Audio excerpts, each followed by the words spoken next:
there was a pastor at First Baptist that was involved with the children's home down in Guatemala, and he started talking about adoption and international adoption, because the fear of what that there is here, and it's not the same way anymore, but well, what if something goes wrong and they change their mind or whatever. But with international adoption, it's usually what the preacher had said is, once you leave that runway, that's your child.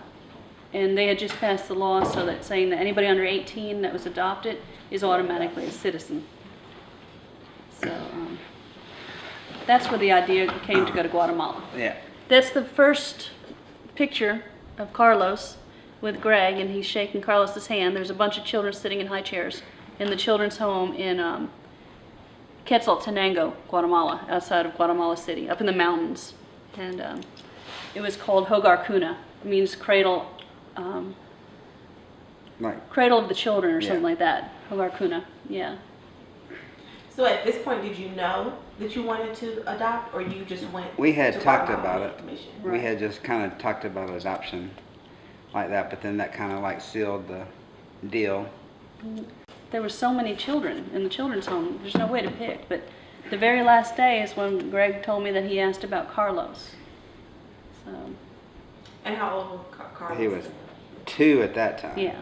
And then we got him when he was 3. When we came home from the first mission trip, we had the picture, and I went around showing everybody, saying, "This is my son. This is my son." So tell me what that you said it was about a year from the time that you met him until the time that you were able to bring him home. What was that year like? You're busy and trying to get all the paperwork done, and then you're also, and that's on our side, and then you're waiting on the Guatemalan side, or the foreign side, to do all their paperwork, and they don't always move as quickly as you would like for them to, so it can be a little anxious, and then you just don't know.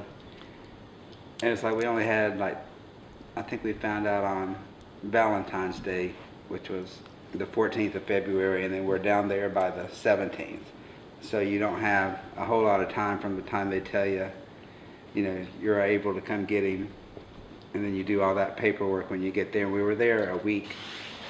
I remember waking up the next morning, and he was standing by the fireplace, and I was thinking, oh my gosh, I'm now responsible for a 3-year-old that didn't grow up with me from a baby, and he's just standing there looking at me. And he only spoke a little bit of Spanish, but enough that we could understand each other. But it was a big learning curve for everybody to learn how to be a parent. See, I don't think so. You don't think so? For me, I guess. It just seemed like he's always there. Yeah, I mean, it's not like he didn't belong here, like he was always here, but still learning how to parent, to me, was, an interesting I was just glad journey. he didn't have to be fed every 2 or 3 hours. Keep me awake. Right, buddy. Like I said, you don't have him from an infant, so he comes with this prepackaged little personality. So having to learn his personality, and then him having to get used to being mama, and because I took some time off from work to be with him. Yep. So when you're out in public like that, I mean, it's more obvious that something's different than it would be had, like the ones who adopted from Russia, they're the same color skin, and so they blend in more that way. But in this way, it's different, and I actually think it's kind of cooler, because then you get more of the opportunity to talk about Tell the story, yeah. I think he was about 3, where I was putting him in his car seat one day, and he took my hand in his hand. And me, could have been a little older than 3, because you actually asked me, "Mommy, why am I brown and you're not?" I think that was the first time I remember him thinking, something's different here. You know what we always say, people pay good money to be that color. So. Yeah, that's right, and you got it naturally. But he's also, he's just such a gift and a blessing to us, like any child would be, but he keeps me laughing hysterically. He's got a great sense of humor, talented. He plays piano, taught himself to play piano. And got the keyboard downstairs. really great with children. I mean, little kids just treat him like he's a human jungle gym, and he helps me in the nursery all the time at church. And But for Carlos, is this ever something that your friends ask about, or is this ever something that comes up in school or anything like that? Not really. Because in my school, there's a lot of kids who've been adopted, so. Where do you go to school? Young Young Americans Americans. Christians. Yeah. And I think, nowadays, our society nowadays is much different than when I was his age. It seemed everything was much more, I don't know, not segregation like it was back then, but still everybody was still kind of segregated in churches and things like that, and they're just their regular lives, to where nowadays you're much more intermingled and a lot more culturally open than I guess what it used to. It's more normal. There's so many different blended families now, and in interracial families, it just doesn't really matter. It doesn't. Nobody seems to question it.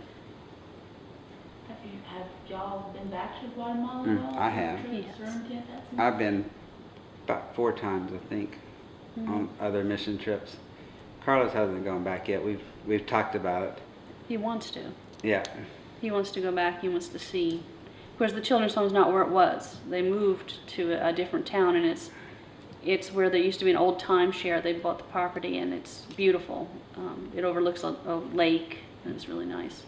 But the lady that runs the children's home said there are some, they call them the mamas, that helped out with the babies. There's still some of the mamas there that would remember him when he was little.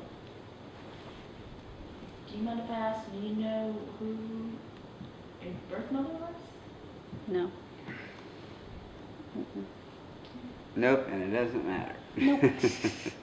Is what we say. I was watching Blindside yesterday, that movie with Sandra Bullock. You know what I'm talking about?